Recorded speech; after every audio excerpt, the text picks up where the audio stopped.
ಸಾಕಷ್ಟು ಜನರಿಗೆ ಮರಳಾಗಿ ತುಪ್ಪನ ಯಾವ ರೀತಿ ಮಾಡ್ಕೊಳೋದು ಅಂತ ಗೊತ್ತಿರೋದಿಲ್ಲ. ನೀವು ನಂದಿನಿ ಬೆಣ್ಣೆ ತಂದರೂ ಕೂಡ ಇದೇ ರೀತಿ ಮರಳಾದ ತುಪ್ಪನ ಮಾಡ್ಕೊಬೋದು. ಯಾವ ರೀತಿ ಅಂತ ಯೋಚಿಸ್ತಿದ್ದೀರಾ? ಸೊ ಇವತ್ತಿನ ವ್ಲಾಗಲ್ಲಿ ನಾನು ಡೀಟೇಲಾಗಿ ನಿಮಗೆ ತೋರಿಸ್ಕೊಡ್ತೀನಿ. ಯಾವ ರೀತಿ ಪರ್ಫೆಕ್ಟಾಗಿ ಯಾವ ಅಳತೆಯಲ್ಲಿ ತುಪ್ಪನ ಕಾಯಿಸ್ಬೇಕು, ಯಾವ ಟೈಮ್ನಲ್ಲಿ ಆಫ್ ಮಾಡಬೇಕು, ಪ್ರತಿಯೊಂದು ಸಣ್ಣ ಟಿಪ್ಸು ಸಹ ನಿಮ್ಮ ಜೊತೆ ಶೇರ್ ಮಾಡ್ಕೊತೀನಿ. ರವೆ ಥರ ಇರುತ್ತೆ ನೋಡೋದಕ್ಕೆ, ಒಂದು ಒಳ್ಳೆ ಅದ್ಭುತವಾಗಿ ಬರುತ್ತೆ. ಸೊ ಬನ್ನಿ ತಡ ಮಾಡ್ದಲೇ ವ್ಲಾಗ್ನ ಸ್ಟಾರ್ಟ್ ಮಾಡ್ತೀನಿ. ನಾನು ನಮ್ಮ ಮನೆಯಲ್ಲಿ ಮಾಮೂಲಿ ದಿನ ಹಾಲಿರೋದ್ರಿಂದ ಹಸುಗಳಿದ್ದಾವೆ. ಸೊ ಅದರಿಂದ ಹಾಲನ್ನ ಯಾವ ರೀತಿ ಕಾಯಿಸ್ಕೊಳ್ತೀನಿ ಅನ್ನೋದನ್ನು ಸಹ ತೋರಿಸಿದ್ದೀನಿ. ಫಸ್ಟು ತಳದಲ್ಲಿ ಸ್ವಲ್ಪ ನೀರು ಹಾಕ್ಬಿಟ್ಟು ಆಮೇಲೆ ಹಾಲನ್ನ ಸೋಸ್ಬಿಟ್ಟು ಕಾಯಿಸ್ಬೇಕು. ಅದಕ್ಕಿನ್ನೊಂದು ಸ್ವಲ್ಪ ನೀರು ಸಹ ಹಾಕಬೇಕು. ಜಾಸ್ತಿ ತೆಳುವಾಗೂ ಬೇಡ, ಆಗತ್ತಾ ಗಟ್ಟಿನೂ ಅಲ್ಲ, ಮೀಡಿಯಮ್ ಆಗಿ ಎಷ್ಟು ಬೇಕೋ ಅಷ್ಟು ನೀರು ಹಾಕ್ಕೊಂಡು ಚೆನ್ನಾಗಿ ಕಾಯಿಸ್ಬೇಕು. ನೋಡಬೇಕು, ನಾನು ನೋಡಿ ಅದನ್ನು ಸಹ ತೋರಿಸಿದ್ದೀನಿ. ಯಾವ ರೀತಿಯಾಗಿ ಅದು ಕೆನೆ ಕಟ್ಟುತ್ತೆ ಅದನ್ನು ಸಹ ನಿಮ್ಮ ಜೊತೆ ಶೇರ್ ಮಾಡ್ಕೊಂಡಿದ್ದೀನಿ. ಪ್ರತಿಯೊಂದು ಸಹ ನಿಮಗೆ ತೋರಿಸ್ಕೊಡೋಣ ಅಂತ. ನೋಡಿ, ಇದು ಸ್ಟಾರ್ಟಿಂಗು ಈ ಟೈಮಲ್ಲಿ ನಾವು ಗ್ಯಾಸ್ನ ಆಫ್ ಮಾಡಿಬಿಡ್ಬೇಕು. ಸ್ವಲ್ಪ ಹೊತ್ತು ಬಿಟ್ಟು ಮತ್ತೆ ತಿರ್ಗಾ ಆನ್ ಮಾಡಿ ಚೆನ್ನಾಗಿ ಕಾಯಿಸ್ಬೇಕು. ಅದು ಕೆನೆ ಇನ್ನೂ ಸ್ವಲ್ಪ ಗಟ್ಟಿ ಹಾಕಬೇಕು ಕೆನೆ. ಈಗ ಸುಮ್ಮನೆ ಹಿಂಗೆ ಕಾಯಿಸ್ತಿದ್ರೆ ಉಪ್ಪಿಬಿಡುತ್ತೆ ಒಂದೊಂದು ಸತಿ.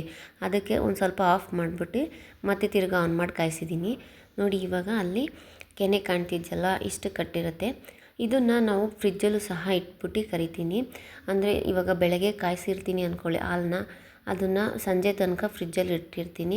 ಮತ್ತು ತಿರ್ಗಾ ಸಂಜೆ ಮೇಲೆ ತೆಗೆದ್ಬಿಟ್ಟು ರಾತ್ರಿಗೆ ಎಪ್ಪಾಕ್ತೀನಿ. ಸೊ ಅದರಿಂದ ಬೆಣ್ಣೆನೂ ಸಹ ಸ್ವಲ್ಪ ಗಟ್ಟಿಯಾಗಿ ಬರುತ್ತೆ. ಒಂದೊಂದು ಸತಿ ಉಂಡೆ ಮಾಡೋಕ್ಕೆ ಆಗೋಲ್ಲ, ಆ ಥರ ಆಗಿಬಿಡುತ್ತೆ. ಸೊ ಅದಕ್ಕೋಸ್ಕರ ಇದೊಂದು ಟಿಪ್ನ ಫಾಲೋ ಮಾಡ್ಕೊಳ್ಳಿ. ಫ್ರಿಜ್ಜಲ್ಲಿ ಇಕ್ಕಿದ್ರೆ ಕೆನೆ ಸ್ವಲ್ಪ ಗಟ್ಟಿ ಆಗೋದ್ರಿಂದ ಬೆಣ್ಣೆನೂ ಸಹ ಸ್ವಲ್ಪ ಗಟ್ಟಿಯಾಗಿ ಸಿಗುತ್ತೆ. ಸೊ ನಾನು ಇದು ಕೈ ಮಂತಲ್ಲಿ ಕರೆದಿರೋದು. ದೊಡ್ಡದು ಸಹ ಇದೆ, ನಿಮಗೆ ಗೊತ್ತಾಗಲಿ ಅಂತ. ಅದು ಎಲ್ಲರ ಮನೇಲೂ ಇರೋದಿಲ್ವಲ್ಲ, ಈ ಚಿಕ್ಕದಾದರೆ ಎಲ್ಲರ ಮನೆಯಲ್ಲೂ ಸಿಗುತ್ತೆ. ಅದರಿಂದ ನಾನು ಇದನ್ನು ತೋರಿಸ್ತಾ ಇದ್ದೀನಿ. ಬಿಸಿನೀರಲ್ಲಿ ಮಂತನ್ನ ಉಕ್ಕಿಸ್ಬೇಕು. ಅಂದರೆ ಬಿಸಿನೀರು ಕಾಯಿಸ್ಬಿಟ್ಟು ಇರುತ್ತಲ್ಲ ಅದ್ರ ಮೇಲೆ ಸ್ವಲ್ಪ ಹಾಕಿ ಅದಾದಮೇಲೆ ಕರಿಯೋದಕ್ಕೆ ಸ್ಟಾರ್ಟ್ ಮಾಡಬೇಕು. ಇಲ್ಲಾಂದರೆ ಬೆಣ್ಣೆ ಎಲ್ಲ ಮಂತಿಗೆ ಅಂಟ್ಕೊಂಡ್ಬಿಡುತ್ತೆ. ಅದಕ್ಕೋಸ್ಕರ ಅಷ್ಟೇ. ತಿರ್ಗಾ ಕರೆದಾದ್ಮೇಲೂ ಸಹ ಮಂತನ್ನ ಬಿಸಿನೀರಲ್ಲಿ ತೊಳೆದು ಎತ್ತಿಕ್ಬೇಕು. ಈ ರೀತಿಯಾಗಿ ಬೆಣ್ಣೆನ ಕರೆದು ಬೆಣ್ಣೆನೆಲ್ಲ ಶೇಖರಣೆ ಮಾಡಿ ನಾನು ಫ್ರಿಜ್ಜಲ್ಲಿ ಇಟ್ಟಿರ್ತೀನಿ. ಅದನ್ನು ಸಹ ಇವತ್ತು ತೋರಿಸ್ತೀನಿ ನಿಮಗೆ ತೆಗೆದು ಯಾವ ರೀತಿಯಾಗಿ ನಾನು ಬೆಣ್ಣೆನ ಸ್ಟೋರ್ ಮಾಡಿ ಮತ್ತು ಒಂದು ದಿವಸ ಜಾಸ್ತಿ ಆದಾಗ ಕಾಯಿಸ್ಕೊಳೋದು. ಒಂದು 15 ದಿವಸಕ್ಕೊಮ್ಮೆ ಕಾಯಿಸ್ತಾ ಇರ್ತೀನಿ. ನಮ್ಮ ಮನೆಗೇನು ತುಪ್ಪ ಖಾಲಿ ಆಗ್ತಾನೆ ಇರುತ್ತೆ, ಮಕ್ಳಿಗಾಗಿರ್ಬೋದು, ನಾವು ಸಹ ತಿಂತಾ ಇರ್ತೀವಲ್ಲ. ಸೊ ಅದಕ್ಕೋಸ್ಕರ ಜಾಸ್ತಿ ದಿವಸ ಏನು ಸ್ಟೋರ್ ಮಾಡಲ್ಲ, ಒಂದು 15 ದಿವಸಕ್ಕೊಮ್ಮೆ ಆದರೂ ಕಾಯಿಸ್ಕೊಳ್ಬೇಕು. ಅದೇ ಬೆಟರ್ ಅನಿಸುತ್ತೆ. ಜಾಸ್ತಿ ದಿವಸ ಫ್ರಿಜ್ಜಲ್ಲಿ ಸ್ಟೋರ್ ಮಾಡೋದು ಅಷ್ಟು ಒಳ್ಳೆಯದಲ್ಲ. ಅದಕ್ಕೋಸ್ಕರ ಹೇಳ್ತಾಯಿದ್ದೀನಿ. ನೋಡಿ, ಇವಾಗ ಬೆಣ್ಣೆನ ತೆಗಿತಾ ಇದ್ದೀನಿ. ಅದು ಬಿಸಿನೀರಲ್ಲಿ ಕೈನ ತೇವ ಮಾಡಿಕೊಂಡು ತೊಗೊಬೇಕು. ಹಂಗೆ ತೊಗೊಂಡ್ರೆ ಅದು ಕೈಗೂ ಸಹ ಅಂಟ್ಕೊಳುತ್ತೆ. ಮೇನು ಬಿಸಿನೀರು, ಸ್ವಲ್ಪ ಉಗುರು ಬೆಚ್ಚಗಾಗಿರೋಂತಹ ನೀರು ಇಟ್ಕೊಂಡ್ರು ಸಾಕು. ಇದರಿಂದ ನೋಡಿ ಇಷ್ಟು ದೊಡ್ಡದಾಗಿ ಬರ್ತಿದೆ. ಇದು ಬರೀ 1 ಟೈಮಿಂದ ಅಷ್ಟೇನೆ ಬೆಣ್ಣೆ. ನೋಡ್ತಾ ಇರ್ಬೋದು ಹೆಂಗಿದೆ ಅಂತ. ನನ್ನ ಕೈಗೆ ಅದು ಎತ್ಕೊಳಕ್ಕಾಗ್ತಿಲ್ಲ. ಒಂದೇ ಸತಿ ತೊಗೊಂಬಿಟ್ರೆ ಬೆಟರ್ ಅಂತ ನಾನು ಟ್ರೈ ಮಾಡ್ತಾ ಇದ್ದೆ.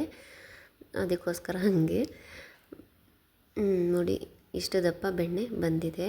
ನಾನು ಇದನ್ನು ಫ್ರಿಜ್ಜಲ್ಲಿ ಸ್ಟೋರ್ ಮಾಡ್ಕೊತಿದ್ದೆ. ಬಟ್ ಇವತ್ತು ನಿಮಗೆ ಕಾಯಿಸೋದು ಹೇಗೆ ಅಂತ ತೋರಿಸ್ಬೇಕಲ್ಲ, ಅದಕ್ಕೋಸ್ಕರ ಅದನ್ನು ಸಹ ತೊಗೊಂಬಂದು ನಿಮಗೆ ತೋರಿಸ್ತೀನಿ ಯಾವ ರೀತಿಯಾಗಿ ಬೆಣ್ಣೆನ ಕಾಯಿಸೋದು ಅಂತ. ಮೇನಾಗಿ ಮಕ್ಳಿಗಾಗಿರ್ಬೋದು, ಪ್ರತಿಯೊಬ್ಬರು, ಮಕ್ಕಳೇ ಅಂತಲ್ಲ ದೊಡ್ಡವರು ಸಹ ತಿನ್ನೋದು ತುಪ್ಪ ಒಳ್ಳೆಯದು.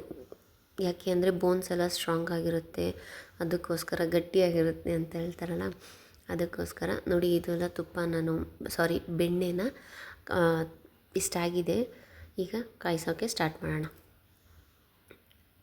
ಯಾವತ್ತೇ ಆಗಲಿ ಬೆಣ್ಣೆನ ಕಾಯಿಸ್ಬೇಕು ಅಂದರೆ ಲೋ ಫ್ಲೇಮಲ್ಲೇ ಕಾಯಿಸ್ಬೇಕು. ಅಟ್ಲೀಸ್ಟ್ ಇಲ್ಲಾಂದರೆ ಸ್ಟಾರ್ಟಿಂಗಲ್ಲಿ ಒಂದು ಸ್ವಲ್ಪ ಮೀಡಿಯಮಲ್ಲಿ ಇಟ್ಕೊಳ್ಳಿ. ಅದಾದ ನಂತರ ಲೋ ಫ್ಲೇಮ್ಗೆ ಬರಬೇಕು. ಯಾಕಂದರೆ ಅದು ನೋಡಿ ಗಟ್ಟಿಯಾಗಿರುತ್ತಲ್ಲ, ಅದೊಂದು ಸ್ವಲ್ಪ ಕರಗೋ ತನಕ ಹೈ ಫ್ಲೇಮಲ್ಲಿ ಇಟ್ಕೊಂಡ್ರೂ ತೊಂದರೆ ಆಗಲ್ಲ, ನಡೆಯುತ್ತೆ. ಅದು ಕರಗಾದ್ಮೇಲೆ ಲೋ ಫ್ಲೇಮಲ್ಲೇ ಇಟ್ಕೊಬೇಕು. ಎಂಡ್ ತನಕ ಲೋ ಫ್ಲೇಮಲ್ಲೇ ಕಾಯಿಸ್ಬೇಕು. ಈಗ 1/2 ಲೀಟರ್ ಬೆಣ್ಣೆ ಕಾಯಿಸ್ತೀವಿ ಅಂತಂದರೆ ಒಂದು 2 ಲೀಟರ್ ಆಗೋವಂಥ ಪಾತ್ರೆನ ಇಟ್ಕೊಳ್ಳಿ. ಯಾಕೆ ಅಂದರೆ ಉಕ್ಕುತ್ತೆ, ಅದಕ್ಕೋಸ್ಕರ. ಬೆಣ್ಣೆ ಕಾಯಿಸುವಾಗ ಗ್ಯಾಸ್ ಮುಂದೆನೇ ಇರಬೇಕು, ಹುಷಾರಾಗಿ ನೋಡ್ಕೊಬೇಕು, ಮೇನ್ ಅದು, ಆಯಿತಾ. ಮೇನ್ ಅದು ಉಕ್ಕಿದ್ರೆ ತಿರ್ಗಾ ಕ್ಲೀನ್ ಮಾಡೋದು ತುಂಬಾ ಕಷ್ಟ. ಅದಕ್ಕೋಸ್ಕರ ಬೆಣ್ಣೆ ಕಾಯಿಸ್ಬೇಕಾದ್ರೆ ಮುಂದೆನೇ ನಿಂತ್ಕೊಂಡು ಸ್ವಲ್ಪ ಹುಷಾರಾಗಿ ಕೈ ಆಡಿಸ್ತಾ ಕಾಯಿಸ್ಕೊಳ್ಳಿ. ಇದಕ್ಕೆ ಕರಿಬೇವು ಸಹ ಹಾಕ್ತಾರೆ. ಕರಿಬೇವಿನ ಸೊಪ್ಪು ಹಾಕೋದ್ರಿಂದ ಕೊಬ್ಬಿನ ಅಂಶನ ಕರಗಿಸುತ್ತೆ, ಹಾಗೆಯೇ ಕಣ್ಣಿಗೂ ಒಳ್ಳೆಯದು ಅಂತ ಹಾಕ್ತಾರೆ. ನಾನು ಹಾಕಿಲ್ಲ. ಅದ್ರ ಫ್ಲೇವರ್ ಇಷ್ಟ ಇದೆ ಅನ್ನೋರು ಬೇಕಾದರೆ ಹಾಕೊಬೋದು. ನಾನು ಸ್ಕಿಪ್ ಮಾಡಿದ್ದೀನಿ. ಹಾಕಿದ್ರೆ ಹಾಕ್ಬೋದು, ಇಲ್ಲ ಅಂದರೂ ಪರವಾಗಿಲ್ಲ, ನಡೆಯುತ್ತೆ. ಹಾಗೆ ಕೆಲವರು ವಿಳೆದೆಲೆನೂ ಹಾಕ್ತಾರೆ. ಬಸ್ರಿದೀರು ಇರ್ತಾರೆ ಅಂದ್ಕೊಳ್ಳಿ, ಅಂಥವರಿಗೆ ಈ ಬೆಣ್ಣೆ ಕಾಯಿಸ್ಬೇಕಾದ್ರೆ ವಿಳೆದೆಲೆನೂ ಸಹ ಹೆಚ್ಚಾಗಿ ಹಾಕಿ ಕಾಯಿಸ್ಕೊಡಿ, ತುಂಬಾ ಒಳ್ಳೆಯದು. ಹಾಗೆ ಬಾಣಂತಿಯರಿದ್ದಾರೆ ಅಂದರೆ ಅವರಿಗೆ ಒಂದೇ ಒಂದು ಲವಂಗದಿಂದ ದೇಹದಲ್ಲಿನ ಉಷ್ಣತೆಯನ್ನು ಜಾಸ್ತಿ ಮಾಡುತ್ತೆ, ಹಾಗೆಯೇ ಶೀತನ ಹೊಡೆಯುತ್ತೆ.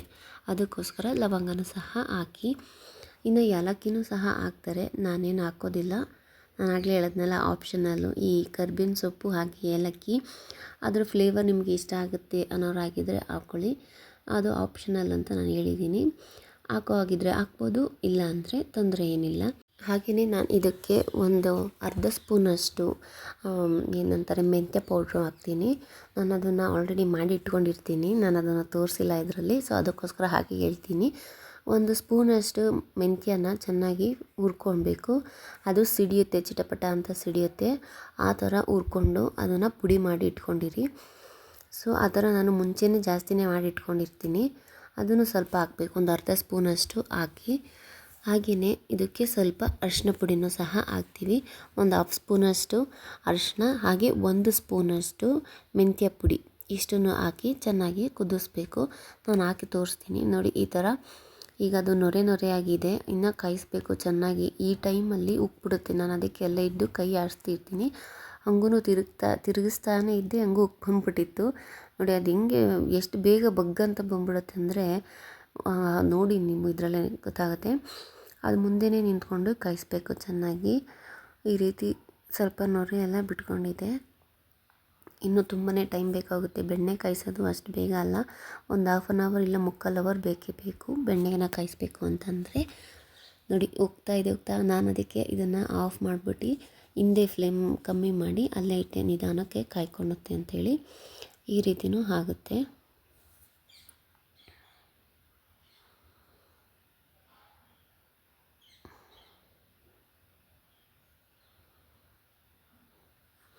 ನಾನು ಸ್ವಲ್ಪ ದೊಡ್ಡ ಪಾತ್ರೆ ತೊಗೊಬೇಕಾಗಿತ್ತೇನೋ, ನನಗಾಗಲೂ ಗೊತ್ತಾಗಲಿಲ್ಲ. ಇದರಲ್ಲೇ ಕಾಯಿಸಿದ್ರೆ ಆಗ್ಬೋತ್ತೆ ಅಂದ್ಕೊಂಡು ಕಾಯಿಸಿದೆ. ಅದು ಈ ಥರ ಆಗೋಯಿತು. ಸೊ ನಾನು ಆಗ್ಲೇ ಹೇಳಿದ್ದೀನಿ, ಅದಕ್ಕೇನೆ ಸ್ವಲ್ಪ ದೊಡ್ಡ ಪಾತ್ರೆ ತೊಗೊಂಡು ಕಾಯಿಸಿದ್ರೆ ತುಂಬ ಒಳ್ಳೆಯದು. ಏನೂ ಆಗೋಲ್ಲ, ಅದು ಉಕ್ಕೋ ಅಂಥ ಚಾನ್ಸಸ್ನ ಕಮ್ಮಿ ಮಾಡುತ್ತೆ. ನಾನು ಹೇಳಿದ್ನಲ್ಲ, ಇದರಲ್ಲೂ ಹಂಗೂ ಇದಾಗ್ತಿತ್ತು. ಹಂಗೂ ಕೈ ಆಡಿ ಸ್ವಲ್ಪ ಕಮ್ಮಿ ಮಾಡಿ ಚೆನ್ನಾಗಿ ಮಳ್ಳೋ ಹಾಗೆ ಇದೇ ಪಾತ್ರೆಯಲ್ಲೇ ಕಾಯಿಸಿದೆ.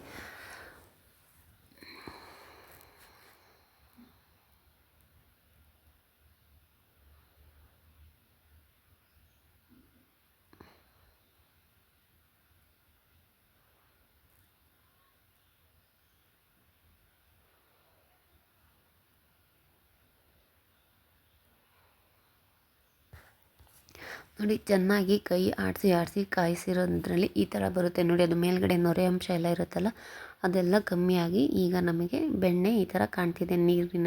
ನೀರಿನ ಥರ ಇದೆ. ಅದು ಸ್ವಲ್ಪ ಗಟ್ಟಿಯಾಗುತ್ತೆ. ಇದಕ್ಕೆ ನಾನು ಎಲೆ ತೊಟ್ಟು ಸಹ ಹಾಕಿದ್ದೀನಿ. ಒಂದು 10ರಿಂದ 15 ಎಲೆ ತೊಟ್ಟು ಹಾಕಿದ್ದೀನಿ. ನಾನು ಆಲ್ರೆಡಿ ಹೇಳಿದ್ನಲ್ಲ, ಎಲೆನೂ ಸಹ ಹಾಕ್ಬೋದು.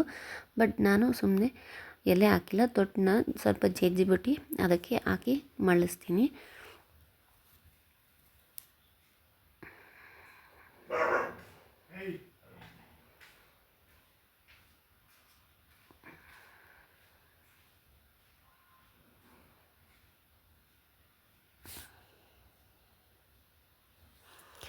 ನೋಡಿ ಈಗ ಗೊತ್ತಾಗುತ್ತೆ ನಿಮಗೆ ಫಸ್ಟ್ ಯಾವ ರೀತಿ ಇತ್ತು, ಈಗ ಯಾವ ರೀತಿ ಮಳ್ತಾ ಇದೆ ಅಂತ. ನಾನು ಆಲ್ರೆಡಿ ಹೇಳಿದ್ನಲ್ಲ, ಮೆಂತ್ಯ ಪುಡಿ ಇಷ್ಟು ಹಾಕ್ಕೊಳ್ಳಿ. ನಾನು 1 ಸ್ಪೂನು ಹಾಕಿಲ್ಲ, ಒಂದು ಮುಕ್ಕಾಲು ಸ್ಪೂನಷ್ಟು ಹಾಕಿದ್ದೀನಿ ಅನಿಸುತ್ತೆ. ಸೊ ಇಷ್ಟನ್ನು ಹಾಕಿ ಚೆನ್ನಾಗಿ ಕಾಯಿಸ್ಕೊಬೇಕು. ನಾನು ಆಲ್ರೆಡಿ ಹೇಳ್ದಾಗೆ ಬೆಣ್ಣೆನ ಕಾಯಿಸ್ಬೇಕಾದ್ರೆ ಒಲೆ ಮುಂದೆನೇ ಇರಬೇಕು, ಅರ್ಥ ಆಯ್ತಾ? ಬೆಣ್ಣೆ ಕಾಯಿಸ್ಬೇಕಾದ್ರೆ ಒಲೆ ಮುಂದೆ ಇಲ್ಲ ಅಂದರೆ ಉಕ್ಕೋ ಅಂಥ ಚಾನ್ಸಸ್ ಖಂಡಿತ ಐತೆ. ಇದನ್ನು ಪದೇ ಹೇಳ್ತಾ ಇದ್ದೀನಿ ಅಂತ ದಯವಿಟ್ಟು ಬೇಜಾರು ಮಾಡ್ಕೊಂಬಿಡಿ. ಅದು ಮೇನ್ ಅದು, ಆಯಿತಾ? ಹಾಗೆ ನಾನು ಇದಕ್ಕೆ ಅರಿಶಿನನೂ ಸಹ ಹಾಕಿದ್ದೀನಿ. ಅರಿಶಿಣದಿಂದ antiseptic and antibacterial property ಸಹ ಇರುತ್ತೆ. ಇನ್ ಕೇಸ್ ನೀವೇನಾದರೂ ಎಮ್ಮೆ ಬೆಣ್ಣೆಯಲ್ಲಿ ತುಪ್ಪ ಮಾಡ್ಕೊಬೇಕು ಅಂತ ಅಂದರೆ ಅದಕ್ಕೆ ಅರಿಶಿಣ ಹಾಕೋದ್ರಿಂದ ಆ ಮಂದಾತೆ ಇರುತ್ತಲ್ಲ ಅದನ್ನು ಕಮ್ಮಿ ಮಾಡುತ್ತೆ. ಸೊ ಎಮ್ಮೆ ಬೆಣ್ಣೆ ಆಗಿರ್ಬೋದು, ಇಲ್ಲ ಮಾಮೂಲಿ ಹಸಿನ ಬೆಣ್ಣೆ ಆಗಿರಲಿ, ಯಾವುದೇ ಬೆಣ್ಣೆ ಆಗಿದ್ರೂ ಸ್ವಲ್ಪ ಅರಿಶಿಣ ಹಾಕೋದು ಮುಖ್ಯ. ಹಾಗೆ ಮೆಂತ್ಯ ಪುಡಿ ಸಹ ಹಾಕಿ, ಸ್ವಲ್ಪ ಏನಂತಾರೆ ಸೊಂಟಕ್ಕೆಲ್ಲ ಒಳ್ಳೆಯದು ಅಂತಾರಲ್ಲ ಮೆಂತ್ಯ, ಅದಕ್ಕೋಸ್ಕರ ಇವಾಗೆಲ್ಲ ಮೆಂತ್ಯ ಮುದ್ದೆ ಮಾಡಿ ತಿಂತೀವಿ. ಹಾಗೇನೇ ಒಂದು ಮೆಂತ್ಯ ಅನ್ನೋದು ತುಪ್ಪದಲ್ಲಿದ್ದರೂ ಅದನ್ನು ಸಹ ನಾವು ತಿಂತೀವಲ್ಲ, ಅದಕ್ಕೋಸ್ಕರ ಒಂದು ಸ್ವಲ್ಪ ಹಾಕಿ ಮೆಂತ್ಯನ, ಫ್ಲೇವರ್ ಸಖತ್ತಾಗಿರುತ್ತೆ. ನಮ್ಮ ಮನೇಲಂತೂ ಅದು ಗಷ್ಟ ಅಂತಾರಲ್ಲ, ಚೆನ್ನಾಗಿ ಕಾಯಿಸಿರ್ತೀವಲ್ಲ ಗಷ್ಟ ಇರುತ್ತಲ್ಲ, ಅದರಲ್ಲಿ ಅನ್ನ ಕಲಿಸ್ಕೊಂಡು ತಿಂದರೆ ಇನ್ನೂ ಸಖತ್ತಾಗಿರುತ್ತೆ. ಸ್ವಲ್ಪ ಉಪ್ಪು ಎಲ್ಲ ಹಾಕಿರ್ತೀವಲ್ಲ, ಫ್ಲೇವರ್ ಚೆನ್ನಾಗಿರುತ್ತೆ, ಟೇಸ್ಟು ಸಹ ಚೆನ್ನಾಗಿರುತ್ತೆ. ನೋಡಿ ಈ ರೀತಿಯಾಗಿ ಸಿಂಪಲ್ಲಾಗಿ ಕಾಯಿಸ್ಕೊಬೋದು.